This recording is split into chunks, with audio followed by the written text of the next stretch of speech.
আসসালামু আলাইকুম। Hybrid automobile workshop থেকে আপনাদের সবাইকে স্বাগতম। তো আজকে আমাদের এই ভিডিওতে দুইটা হোন্ডা ভেজেল এবং একটা হোন্ডা গ্রেস হাইব্রিড গাড়ি দেখতে পারবেন। তো হোন্ডা ভেজেল এবং হোন্ডা গ্রেস হাইব্রিড গাড়িগুলো দেখতে কিন্তু একই রকম না হলেও এই গাড়ি দুইটার কিন্তু গিয়ার বক্স কিন্তু একই রকম, যে দেখতে পাচ্ছেন যে ডিসিটি গিয়ার বক্স। তো দুটার মধ্যেই ডুয়েল ক্লাস ট্রান্সমিশন আছে।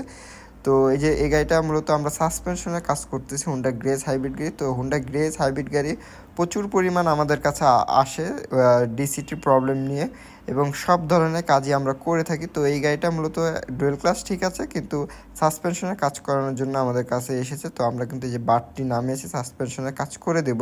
তো আপনাদের যাদের এই ধরনের হোন্ডা গ্রেস হাইব্রিড গাড়ি রয়েছে, শব্দ নিয়ে নানান ধরনের সাসপেনশনের ভুগতেছেন, তারা অবশ্যই আমাদের সাথে যোগাযোগ করবেন। আর এই যে দেখতে পাচ্ছেন হোন্ডা ভেজেল হাইব্রিড গাড়ি, এই যে হোন্ডা ভেজেল হাইব্রিড গাড়ির গিয়ার বক্সটি। তো এই যে আমরা কিন্তু ম্যানুয়াল সিলটা খুলতেছি। তো ম্যানুয়াল সিলটা খোলার জন্য কিন্তু এই যে ফ্লাই হুইলটি খোলা লাগে। তো এই ফ্লাই হুইলের পিছনে কিন্তু ম্যানুয়াল সিল থাকে। আর এই যে হচ্ছে গিয়ার বক্স এবং ডুয়েল ক্লাস।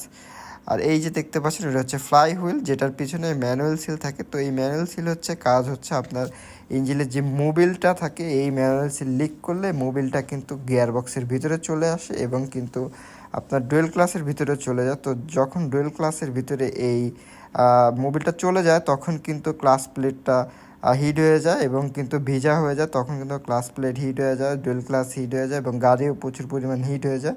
তো এই ক্ষেত্রে আপনারা সবসময় একটি জিনিস খেয়াল করবেন যে আপনাদের গাড়ির নিচ থেকে কোনো অয়েল লিক করতেছে কি না।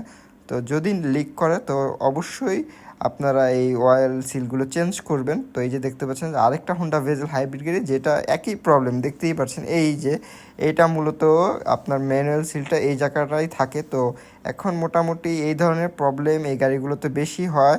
তো সবাই একটা জিনিস খেয়াল করবেন যে ইঞ্জিন ম্যানুয়াল সিল এবং গিয়ার বক্সের যে সিলগুলো আছে এগুলো কি ঠিক আছে কিনা। তো যদি সবসময় চেক করবেন যে নিচ থেকে কোনো অয়েল লিক করতেছে কিনা।